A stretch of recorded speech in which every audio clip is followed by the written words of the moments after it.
오늘이 운명의 날입니다. 오늘은 이 나라를 이끌어 나갈 선량들 국회의원을 뽑는 날입니다. 과거 6, 70년대 초만 하더라도 국회의원들을 우리는 흔히 선량이라고 부른 적이 있었습니다. 그때는 그래도 국회의원 하면은 존경하는 마음이 들었고 또 이 사회를 이끌어 나갈 지도자라 이렇게 생각들을 했기 때문에 또 국회의원들 자신들도 국민이라든가 그 지역 주민들을 상대로 해서 그런 마음으로 그런 자세로 정치를 해오지 않았나 저는 그런 생각을 가져봅니다. 그런데 언제부터인가 우리 국회의원에 대한 인식과 생각이 많이 달라졌습니다. 특히 지난 국회는 생각하기조차 싫지요. 역대 국회 가운데서 가장 더럽고 저질스러운 부끄러운 그런 국회가 아니었나 이렇게들 말씀들을 많이 하고 계십니다. 부정과 부패 비리가 판을 쳤고 특히 성 문제가 유독 많이 나왔던 그런 국회가 아니었나. 그래서 방탄이란 얘기가 끝없이 나왔던 그런 국회가 아니었나. 한마디로 오욕과 저질의 국회였다. 저는 그런 말씀을 드리겠습니다. 아무튼 이제 싫던 좋던 간에 선거를 통해서 4년간 이 나라를 이끌 국회의원들을 투표로 결정하는 날입니다. 솔직히 오늘 같은 날은 차분한 마음으로 투표에 임하고 또 그 결과를 지켜보는 것이 옳겠지만 글쎄 많은 국민들이 이번 국회만은 좀 달라지길 바라고 있고 다르겠다라고 생각들 하고 계시는데 마음들은 편하지가 않은 것 같습니다.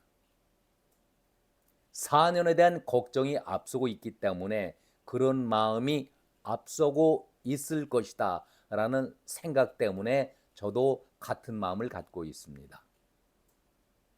깜나라 조진국 시간입니다. 어제 제가 하늘의 뜻에 맡긴다.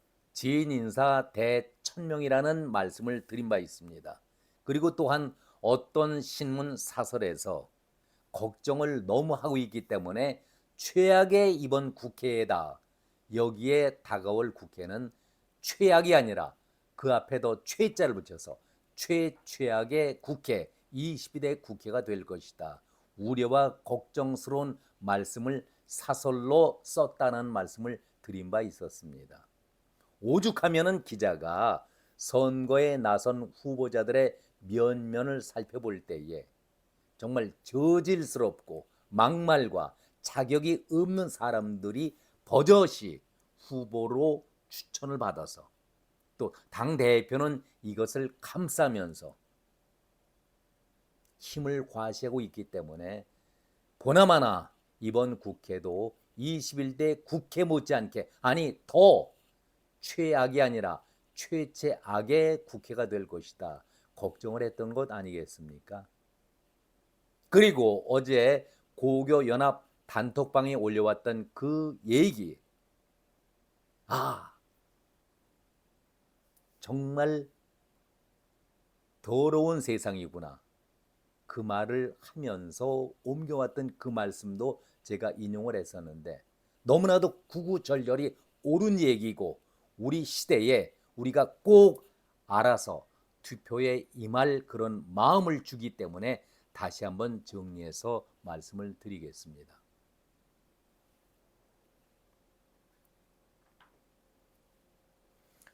전과자와 잡범들이 정당을 만들고 국회에 출마하는 것은 안 된다. 도대체 나라가 이래도 되는 것인가? 아무리 세상이 민권이니 인권이니 민주주의니 하지만 이미 재판 중인 전과 사범이나 1, 2심의 재판에서 2년의 징역형을 선고받은 자 정말 잡범이라고 할 수 있는 것들이 정당을 창당을 하고 당의 대표로 서로 연대한다고 국민 앞에서 희죽거리며 소리치고 있다. 이들이 국민을 얼마나 개무시하고 별 볼 일 없는 사람들로 취급하기에 감히 선거에 나오는 비루한 짓거리를 하는 것일까? 아주 혹독하게 날카롭게 비난하고 있는 건 아니겠습니까? 정치 현실을 제대로 보고 있는 겁니다. 국민은 범죄자들로부터 이렇게 모욕을 당하고 조롱받아도 심기가 괜찮은 것인가? 국민이 정말 아무런 느낌이 없다라고 한다면 나라의 주인인 국민으로서 얼마나 자존감도 자긍심도 없기에 이런 꼴들을 그냥 보고 있는가 싶어서 불쾌하다. 이재명의 전과 사범 그리고 조국의 2년 실형 선고 그 얘기까지 다 나누고 있지만은 도대체 이런 자들이 공당의 대표를 한다는 것이 말이 되겠는가? 대한민국 76년 헌정사상 처음 보는 당대표가 아니겠는가? 이렇게 뻔뻔하게 공당의 대표를 맡고 국민 앞에 나설 수가 있을까? 혐의도 아주 지저분한 뇌물, 배임 등 전형적인 권력형 부정비리 범죄의 잡범에 속하는 범죄들이다. 정당의 당규를 고쳐가면서 대표직을 유지하는 것을 보면은 그 당의 수준을 알고도 남음이 있다. 조국은 어떤 자인가? 한마디로 파렴치하다고밖에 볼 수가 없을 정도로 간교한 인간이 아니겠는가? 알바 서류 조작 그리고 가짜 서류로 자기 딸을 시험 한 번 치르지 않으면서 대학까지 가게 하고 의사까지 만들었으니 정말 대단한 자식 사랑이라고 할 수 있을지 모르겠지만 정말 불행한 처지가 되었다. 그 딸은 결국 고등학교 학력으로 주저앉았고 자기 아내는 징역형을 받았다. 그리고 조국 자신은 1, 2심에서 징역 2년을 선고받고 대법원에 상고한 상태다. 그러면서 창당을 하고 국회의원을 왜 하려고 묻는 기자 질문에 국회의원이 돼서 쓰검을 없애기 위해서 이런 궤변을 늘어놓지 않았겠는가? 쓰검, 쓰레기 같은 검사 이렇게 비아냥을 거렸는데 글쎄요. 우리가 해주고 싶은 말은 쓰인, 쓰교, 쓰레기 인간, 쓰레기 교수. 과연 쓰레기는 진정 누가 쓰레기인지 국민들은 반문하고 있는 것 아니겠습니까? 이들이 지적하는 것은 더 날카롭습니다. 그러나 더 부끄러워해야 할 사람들은 이런 자들을 지지하는 국민들이다. 정말 뇌가 없는지 영혼이 썩었는지 알 수가 없다. 아주 날카롭게 지적하고 있는 것 아니겠습니까? 이런 자들을 지지하는 국민들이 있으니까 이런 자들이 바퀴벌레처럼 정치판에 기어 나오고 있는 것 아니겠는가? 그래서 정치는 그 국민의 수준을 넘어서지 않는다고 말을 하는 것이다.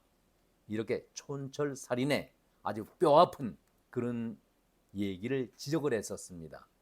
고교연합 단톡방에서 한마디로 이재명과 조국을 맹비난한 것이죠. 자, 여러분들 기억하십니까? 이건희 회장이 돌아가신 이건희 회장이 1995년 북경 기자 간담회 때 한 말입니다. 그 2년 전 독일에서는 마누라와 자식 빼고는 다 바꿔야 살아갈 수 있다. 이런 폭탄 발언을 하고 2년 후에 우리 정치계에 대해서 쓴소리를 한 것 기억나십니까? 우리 정치가 사류다. 그때가 1995년이었습니다. 1년 빠진 30년이죠. 자, 그렇다면 우리 정치가 이제 선진화가 되어 있습니까? 어느 누가 이 정치에 대해서 자신 있게 선진화되어 있다라고 말씀을 할 수 있겠습니까? 나아지기보다는 더 퇴보하고 저질스러운 모습만을 보이고 있는 것이 우리 정치 현실 아니겠습니까? 그런데 우리 정치에 대해서 무슨 희망을 갖고 맑고 깨끗한 정치를 기대해 볼 수가 있겠습니까? 이번 선거 기간 동안에, 유세 기간 동안에 직접 보셨지 않습니까? 막말, 그것도 사실에 근거하지 않은 막말, 사기 행각, 거짓 증언, 이런 것이 그냥 여기저기서 쏟아져 나오는데 무슨 정치를 우리가 기대할 수가 있겠습니까? 김준혁이, 양문석이, 그리고 이를 옹호하고 있는 이재명. 어제 한동훈 위원장이 서울 청계광장에서 본투표에서 압도적인 지지로 대한민국의 나락으로 떨어지는 것을 막아달라 이렇게 부탁을 했었습니다. 범야권의 200석 운운하고 있는데 이렇게 거론하게 되는데 보수 지지층들이 힘을 모아서 이것은 막아야 되지 않겠는가. 이재명의 사법 리스크, 그리고 김준혁의 막말, 양문석이 국회에 들어가면은 무엇인들 하지 않겠는가 우려를 표시하는 그런 말을 어제 마지막 유세에서 얘기를 했었습니다. 조국은 어떻습니까? 임금각자고 얘기했죠. 국세청을 동원해서 여러분의 임금을 깎겠다. 사회주의 운동을 해왔던 조국의 머리에서는 아직도 그것이 남아있다. 저는 그렇게 평가하고 있습니다. 한동훈은 이렇게 얘기를 합니다. 여러분의 한 표가 대한민국의 미래를 좌지우지한다. 먼 훗날에 그때 투표를 하지 않아서 나라를 망쳤다 후회하지 않기를 바랍니다. 이런 말로 유세의 대미를 장식을 했었습니다. 한동훈 위원장은 어제 여러 군데, 15군데인가 지역 연설을 하면서 12라는 숫자를 유독 강조를 했었죠. 12. 그 12이 어디에 기초하는 것입니까? 물론 어젯밤 자정까지 자유롭게 유세를 할 수가 있지만은 오늘 투표날 시간이 12시간 아니겠습니까? 대체로 본 시각이 이제 점심때가 임박해 오니까 한 6시간 정도 남았는데요. 한동훈 위원장은 이순신이 12척으로 일본을 외적을 물리쳤다. 나라를 구하는 심정으로 12를 강조했었습니다. 오늘 투표 시간이 12시간, 이제 절반 정도 지나갔는데 오후 6시까지 아니겠습니까? 남은 6시간 동안 우리 모두가 투표에 참여를 해야 합니다. 내 한 표 정도? 아니죠. 이 한 표가 부족하기 때문에 패배의 길에 들어설 수가 있기 때문에 반드시 투표를 해야 합니다. 나라가, 정부가 하고자 하는 일에 대해서 우리가 힘을 보탤 수 있는 것은 투표로서 안정된 의석을 확보해주는 그 길만이 유일한 길입니다. 야당 쪽에서는 무능 정권이라고 얼마나 몰아세웁니까? 국회를 자기들이 완전 장악하면서 일을 하지 못하게 막고 있는데 무슨 일을 할 수가 있겠습니까? 단 한 걸음도 떼지 못하도록 국회의 발목을, 대통령의 발목을, 정부의 발목을 잡고 있는데 어떻게 일을 할 수가 있겠습니까? 이제 2년 가까이가 지나가고 있습니다. 이제 3년 마음 놓고 대통령이 공약했던 것, 또 여당이 생각해왔던 것을 정책으로 실현을 시켜야 할 것 아니겠습니까? 일한 게 없어서 무능 정권이 아니라 일을 하지 못하도록 막았던, 제재하였던 야당이기 때문에 이번에 안정의석을 보내줌으로써 유능 정권을 만들어주는 것은 우리 모두의 책임이라고 저는 그런 생각을 가져봅니다. 윤석열 정부가 3년을 멋지게 마무리할 수 있도록 우리 모두가 투표장으로 나가서 자신의 깨끗한 표를 한 표씩 다 행사해야 되겠다라는 말씀을 끝으로 드려보겠습니다. 오늘은 여기까지입니다. 고맙습니다.